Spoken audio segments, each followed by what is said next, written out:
لیکن اس کو اس طریقے سے پریزنٹ کرنا کہ عورت کو جسٹ ایک سیکس ٹوائے بنا کے پیش کرنا، بالکل میں آپ کے ساتھ ہوں، یہ ایسا نہیں ہے، نہ ایسا ہونا چاہیے۔ نبی علیہ السلام نے تو ڈیو رسپیکٹ دی ہے۔ صحیح مسلم میں حدیث ہے، دنیا برتنے کی چیز ہے اور سب سے بہترین متاع نیک بیوی ہے۔ اس سے بڑی بات کیا کی جا سکتی تھی؟ بخاری مسلم میں حدیث ہے، نبی علیہ السلام جب سفر میں جاتے تھے اپنی ایک بیوی کو اندازی کے ساتھ رکھتے تھے، اور عورتوں کا قافلہ ہانکنے والا بندہ علیحدہ ہوتا تھا، اور جو وہ قافلہ ہانک رہا ہوتا تھا حالانکہ ہودج میں عورتیں بیٹھی ہوتی تھی، نبی علیہ السلام کہتے تھے اس کو آہستہ سے ہانکو، شیشیاں ہیں کہیں ٹوٹ نہ جائیں۔ یہ رسپیکٹ آپ دیکھیں۔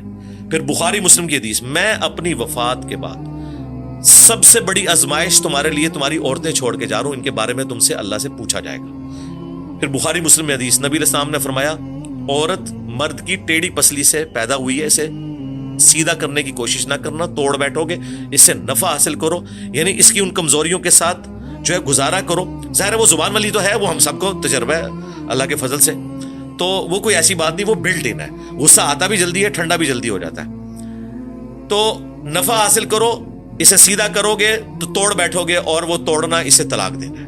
میں سمجھتا ہوں کہ میاں بیوی کا جو ریلیشن شپ جس طریقے سے اسلام نے اس کو پریزنٹ کیا ہے کہ فری سیکس نہیں ہوگا اور خاندانی نظام ہوگا، اولاد کا بانڈ اور سیکس میں کمٹمنٹ اپنی بیوی کے ساتھ اور بیوی کی خامند کے ساتھ، یہ خاندانی نظام کو مضبوط کرتے ہیں۔ اتنا پرفیکٹ خاندانی نظام اسلام نے دیا ہے کہ اس کے بعد اس میں مزید کوئی ویلیو ایڈیشن کی ضرورت باقی نہیں ہے۔ باقی اس طرح کی چیزیں جو ہوتی ہیں عورت کے ساتھ، جو کچھ یہاں پہ ہوتا ہے جس کی وجہ سے پھر 8 مارچ کو وہ بینرز اٹھاتی ہیں، پھر وہ دوسری ایکسٹریم پہ چلی جاتی ہیں، اور پھر انہیں کاؤنٹر کرنے کے لیے جب خلیل الرحمان قمر صاحب جیسے لوگ آتے ہیں، وہ جواب دیتے ہوئے ایک اور ایکسٹریم پہ چلے جاتے ہیں، اور مرد لوگ دونوں طرف مزے اٹھا رہے ہوتے ہیں کہ کیسا رگڑا لگایا ہے۔ حقیقت بات ہے کہ دونوں طرف ایسے لوگ ہیں جو مزے اٹھا رہے ہوتے ہیں۔ اس کو سیریسلی دیکھنا چاہیے اور عورتوں کو وہ حقوق دینے چاہیے جو اسلام نے دیے ہیں۔ مجھے بتائیں، باپ کے قدموں کے نیچے تو جنت نہیں کہا گیا۔ سورۃ نساء میں کہا کہ جنت تیری ماں کے قدموں کے پاس ہے، ماں خواہ کافر ہے یا مسلمان ہے، اس کی خدمت کر کے جنت کماؤ گے۔ بخاری میں حدیث ہے، نبی علیہ السلام سے پوچھا گیا کہ سب سے زیادہ حسن سلوک میں نے کس کے ساتھ کرنا ہے؟ فرمایا تیری ماں حقدار ہے، دوسری بار کہا تیری ماں، تیسری دفعہ تیری ماں، چوتھی دفعہ کہا تیرا باپ۔ پھر بیویوں کے اپنے حقوق ہیں، عورتوں کے حقوق میں یقین سے کہتا ہوں، میں اپنی بیوی سے کہتا ہوں، میں یہ کیمرے پہ بھی آپ کی بات کرتا ہوں، میں اسے کہتا ہوں کہ میں تو جیلس ہوتا ہوں کہ تمہارے حقوق اسلام میں مجھ سے زیادہ ہیں، اس لیے کہ میں نے اسلام پڑھا ہوا ہے۔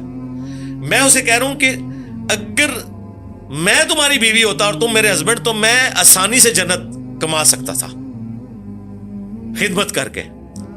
یہ ایک مشکل کام ہے کیونکہ مرد کو بہت کچھ کرنا پڑے گا، عورت اس کی ذمہ داری ہے، وہ اس کو اپنی غلام نہیں سمجھے گا، اس کی جنت اور جہنم اس کے ساتھ جڑی ہوئی ہے کہ اس نے اپنے بیوی بچوں کے ساتھ کیا کیا ہے، کیا اچھا سلوک کیا ہے یا برا سلوک کیا ہے۔ تو حقوق تو ہر جگہ۔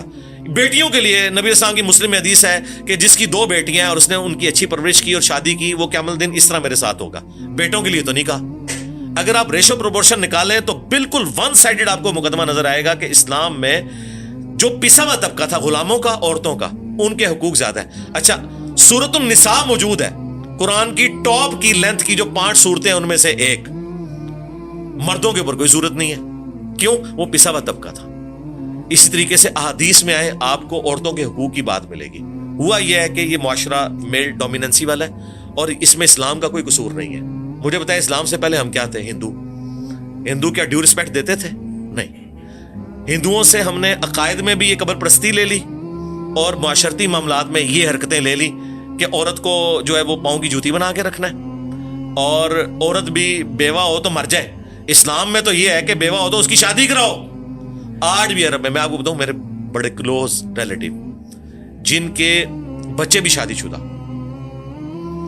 بیوہ ہوئی، 60+ ان کی ایج تھی، جیسے ان کی عدت پوری ہوئی رشتے آنے شروع ہو گئے، اور ان کے بیٹے بھی اس کو نارمل لے رہے ہیں، الٹیمیٹلی انہیں شادی کر دی۔